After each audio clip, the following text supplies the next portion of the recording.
Jan Jensen at home, the Iowa head coach, 7-2 against ranked teams at Carver Hawkeye. And Jan Jensen. So now, yes, no update today. We have now. Hey, Jen, I want to start there because heading now into that we have game, a Michigan had been scoring at a head coach is joining us. His name, her name is Jan Hansen, the head coach of women's basketball head coach for Iowa Hawkeyes. Before that, well, you know, Lisa Bluderhead used to take players, used to be over credit first. to them. Before that, they really understood the scouting report, and you know, I love how Michigan plays.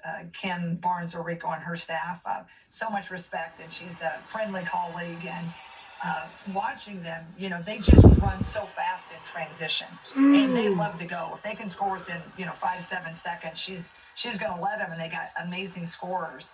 So we were just trying to really slow that down. The first test was hold it for 7 seconds, and then your reward is to try to stop their sets for the remaining 23. And I just thought Kylie Feuerbach and Chit-Chat Wright, they had the assignments of Silas Wards and Olivia Olson. But I'm telling you, that whole lineup is tough. So we knew the matchups. Carver Hawkeye Arena, our crowd was rocking. Both teams were a little tight to start the game and really were focusing on our D, but I think our players really knew the scout, and we're ready to go. Jan, what's been the collective strength of this particular group this season? You know, I think that it's an interesting group because we're younger than we're older. We're led certainly by Hannah Salke and Kylie Feuerbach with their seasoned senior, and God bless Taylor McCabe. She's was just one of our best shooters. Had an injury about 3 weeks ago now, but she's still leading. But then the rest of the crew is mostly sophomores and freshmen that are really playing some huge minutes. And I think the strength of this group of, we've talked a lot about passing the baton. It may not be your time in a game. So you got to pass a baton to who's ever hot or who's got the best defensive matchup. And, you may not get in, but maybe it's always your turn during practice.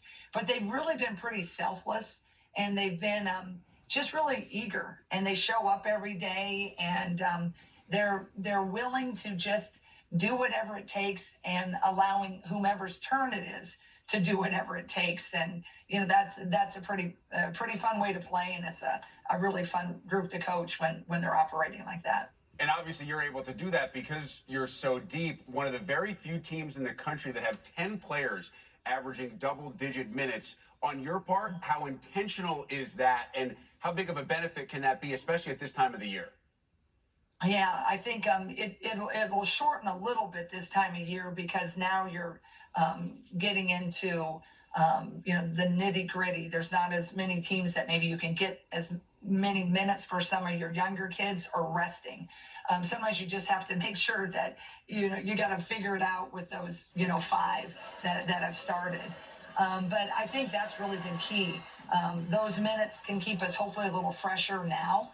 And we have the confidence if we have to go deep, whether it's foul trouble or we just need to rest, that, the kids have gotten in earlier, and they should have a confidence, whether they're in for 2 to 3 minutes to spell an Ava Hayden, or if they're in longer stretches, that they know they've been there. They have the confidence to continue to do it. So I do think that's been really huge for us. Jen, there's no question Ava Hayden has taken a huge step this year. One of the biggest leaps, not just in the Big Ten, maybe one of the biggest leaps in the entire country. How has she done so? Just a wonderful story of work ethic and ascension and understanding what it takes. Ava will tell you, there was a beautiful article written in the Des Moines Register, and she was really upfront and honest with the reporter, Chad Leistikow, and she was just saying how last year she was frustrated and she, wanted to play more. And, when we'd meet, and Randy Henderson, our post coach too, is like, the steps. And finally, she just really got in the gym, she said, and just really attacked it. And then started to understand what it takes. And then she really hit, her stride in the Big Ten tournament last year. Had some nice minutes in that and then in the NCAAs. But this summer, she got a taste, and then knew what was expected and what was needed to really excel. And she has grown by leaps and bounds, and I'm so proud of her. And she's just a great example of, understanding that what you think will happen, it's always not as easy, and understanding that you have to really grow and get out of your comfort zone. And I think Ava is really potentially just beginning. She's really starting to understand angles, really trying to work for positioning a pass or two ahead. And I love how she's really leaning into more of a vocal leadership on the court. So I'm just proud of her and just so thankful that she's a Hawk. Jan, you mentioned Hannah Stuelke a couple of times. Obviously, we've followed her throughout her outstanding Iowa career. She continues to quietly do her thing and just put up numbers game after game. What has she meant to this program and to you personally? Yeah. Hannah's like a daughter.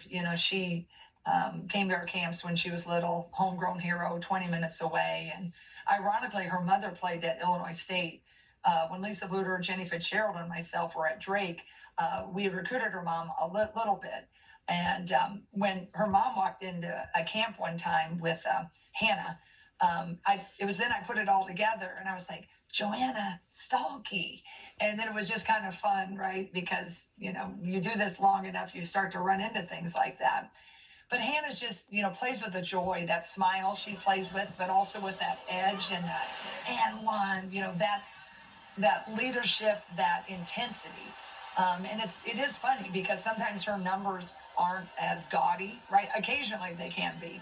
But her presence inside with her ability to rebound and just the way she carries herself, but her defense. She's an elite defender, and so is Kylie. And so when those two are kind of, hitting on all cylinders, that kind of sets the tone for everybody else's defense. But Hannah being a local hero, our fan base is just, I believe, the best in the country. I might be a bit biased, but I don't think I'm too far off. They fall in love with Hannah, and Hannah loves them right back, as does our own team, our whole team. But Hannah, means everything to this program. She's the kind of the heart and soul, and we just want to keep extending this year as long as possible for her as a senior, as well as, Kylie and Taylor. You bring up those amazing fans, and it is Fan Appreciation Night on Thursday night. Now, I know officially Senior Day was the Michigan game, but this is the final home game of the regular season. And it's very likely that you'll host in the NCAA tournament as well. I understand all that. But for those seniors and those players who will play their final regular season home game inside Carver Hawkeye on Thursday, how do they kind of manage the emotions of that and still deal with playing well against an Illinois team that is also trending toward being in the NCAA tournament? Yeah, I think that's every coach's balance, right? And, a lot of us as coaches, when you have a weekend game, you're doing your senior public recognition because of the family travel. Taylor McCabe's family's 4 hours away in Nebraska. Kylie Feuerbach's, they're coming 3 hours-ish from Illinois. And instead of, the Illinois game is at an 8 o'clock start time, Central. So by the time that we're done, there's really not even any time to go have a cup of coffee or, dinner. We're not out of the gym till 11. So hopefully we can take the energy and emotion we had on Sunday and center it just right when the ball tips. It is nice to hope that we can host, but I think there's a long ways to go until we can confidently host, right? We want to take care of business Thursday and then Sunday at Wisconsin. And you and I were talking before we aired, the great thing about this league and the fun thing is it is so hard. Illinois, Shauna does a great job in what they run. Their sets are a lot of multiple actions. And when you have multiple actions, there's multiple opportunities for you to mess up defensively. And they have a great young team. So it will not be easy, to get that W on Thursday night. But I really believe that our team will try to channel that and strike the balance that's needed. Want to end strong emotionally, hope we get to play again, but there's no guarantees. So if you can keep all three of those emotions, that's what it's going to take to get a win. Yeah, that is a lot easier said than done, much like playing night after night in this league. Michigan was already your 10th game this year against an AP top 25 team, and I know you'll have more on the schedule, certainly in the postseason as well. Jan Jensen, Iowa head coach. Jan, always great to catch up. Wish you and the team the best of luck, not just this week, but down in Indianapolis and in the NCAA tournament as well. Well, thank you so much, and just thanks for the great job you do in covering all Big Ten sports, every sport, not just basketball for men and women, but certainly women's basketball. And I'm just honored to be a part of it. God bless and go Hawks. All right. And you can see the Hawks